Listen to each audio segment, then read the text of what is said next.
નમસ્તે દોસ્તો, હું મિલિંદ વિશ્વાસ આજના વિડીયોની અંદર આપ સૌનું હાર્દિક અને ભાવભીનું સ્વાગત કરું છું. દોસ્તો, તાજેતરની અંદર જ પીએસઆઈ ભરતી બોર્ડ દ્વારા પીએસઆઈ અને પોલીસ કોન્સ્ટેબલની મોટી જાહેરાત આપવામાં આવી છે. અગાઉની જોગવાઈઓની જેમ જ આ વખતે પણ રક્ષા યુનિવર્સિટીની અંદર અને નેશનલ ફોરેન્સિક સાયન્સ યુનિવર્સિટીની અંદર જે લોકોએ અભ્યાસ કરેલો છે એમને અંતિમ પરિણામમાં એટલે કે સિલેક્શનની અંદર વિશેષ બોનસ પણ મળવા પાત્ર થાય છે. અગાઉની જોગવાઈઓ એવી હતી કે જે વિદ્યાર્થીઓએ પાસ ક્લાસ મેળવેલો છે એમને 2 ગુણ આપવા, જે વિદ્યાર્થીઓએ સેકન્ડ ક્લાસ મેળવ્યો છે એમને 3 ગુણ, એ જ રીતે ફર્સ્ટ ક્લાસવાળાને 4 ગુણ અને ડિસ્ટિંક્શનવાળાને 5 ગુણ આપવાની જોગવાઈ હતી.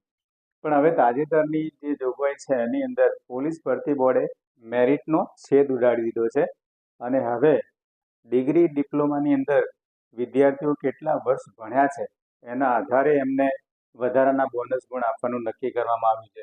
જેમ કે કોઈ વિદ્યાર્થી 4 વર્ષ પૂરા ભણ્યો છે અને એણે કોન્સ્ટેબલની પરીક્ષામાં બેઠો છે તો એને વધારાના બોનસ ગુણ તરીકે 10 ગુણ અને પીએસઆઈમાં જે લોકો બેઠા છે એમને વધારાના બોનસ ગુણ તરીકે 15 ગુણ મળવા પાત્ર થશે.